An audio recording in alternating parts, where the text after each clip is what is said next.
a tou je Lady D.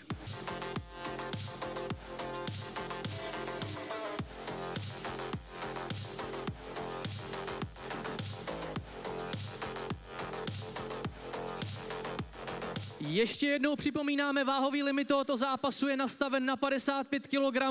Lady D ho splnila jen tak, protože má 54,8, ale gratulace, vešla se tam a váš závěrečný staredown.